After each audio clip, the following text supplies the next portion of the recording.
নমস্কাৰ মৰমৰ ছাত্ৰ ছাত্ৰীসকল মোৰ ইউটিউব চেনেলৰ অন্য এটা ভিডিঅ'লৈ তোমালোক সকলোকে স্বাগতম জনাইছোঁ ছাত্ৰ ছাত্ৰীসকল আজি তোমালোকলৈ অসম জাতীয় বিদ্যালয়ৰ ক্লাছ 3 সমাজ বিজ্ঞান পাঠ্যপুথিৰ প্ৰথমটো পাঠ আমাৰ চৌপাশৰ পৰিৱেশ এই পাঠটোৰ প্ৰশ্নৰ উত্তৰসমূহ আলোচনা কৰিব বিচাৰিছোঁ গতিকে মৰমৰ ছাত্ৰ ছাত্ৰীসকল তোমালোকে ভিডিঅ'টো অলপ স্কিপ নকৰাকৈ প্ৰথমৰ পৰা শেষলৈকে চাবা আৰু সম্ভৱ হ'লে এই প্ৰশ্ন উত্তৰসমূহ তোমালোকে ধুনীয়াকৈ বহিত লিখি ল'বা 4 নং পৃষ্ঠাত থকা অনুশীলনী 1 নম্বৰত আছে তলত দিয়া ক আৰু খ ছবি দুখনলৈ চোৱা কোনটো ঘৰত বাস কৰিলে আমি ৰোগমুক্ত হোৱাৰ সম্ভাৱনা বেছি কাৰণ দৰ্শোৱা ইয়াতে দুখন ছবি আছে ক আৰু খ এই দুখন ছবিৰ মাজত তোমালোকে কি পাৰ্থক্য দেখিছা নিশ্চয় পাৰ্থক্যটো ধৰিব পাৰিছা ক নম্বৰ ছবিখনত সুন্দৰ পৰিৱেশ এটা দেখা গৈছে কিন্তু খ নম্বৰ ছবিখনত কি দেখা গৈছে একেবাৰে লেতেৰা পৰিৱেশ দেখা গৈছে তে আমি উত্তৰত এনেদৰে লিখিম ক ছবিখনত থকা ঘৰটোত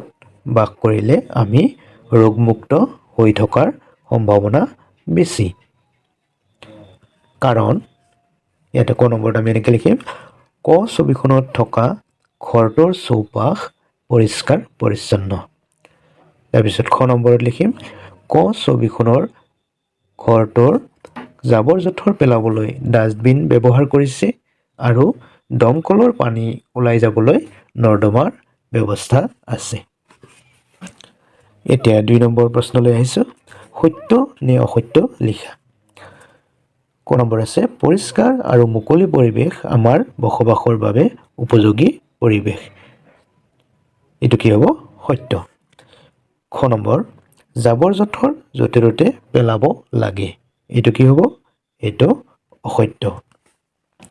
গ নম্বৰত আছে আমাৰ চৌপাশৰ পৰিৱেশ আমি লেতেৰা কৰোঁ এটো কি হ'ব আমাৰ চৌপাশৰ পৰিৱেশ আমি লেতেৰা কৰিম নেকি নিশ্চয় নকৰোঁ গতিকে এটো কি হ'ব অসত্য ঘ নম্বৰ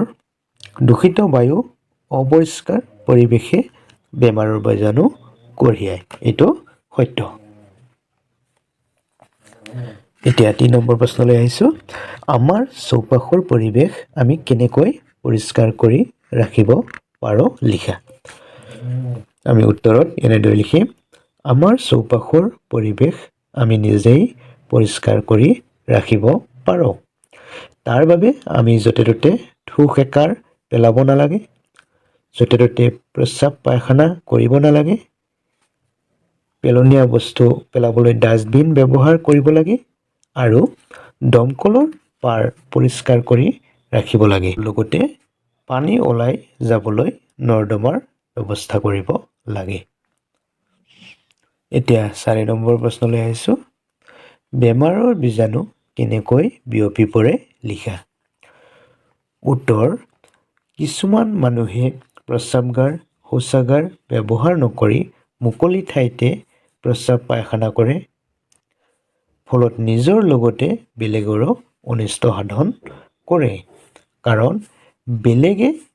সেই লেতেৰা বস্তুবোৰ নেদেখাকৈ নজনাকৈ গছকি যাব পাৰে লেতেৰা বস্তুত পৰা মহ মাখি আদি ঢাকন নিদিয়াকৈ ৰখা খোৱা বস্তুত পৰিলে বেমাৰৰ বীজাণু বিয়পিব পাৰে এতিয়া 5 নম্বৰ প্ৰশ্নলৈ আহিছোঁ পেলনীয়া জাবৰ কেনেদৰে কামত লগাব পাৰি বৰ্ণনা কৰা উত্তৰ পেলনীয়া জাবৰ জোথৰবোৰক আমি এক ধৰণে কামত লগাব পাৰোঁ আমি ঘৰৰ চৌহদত এটা গাঁত খান্দি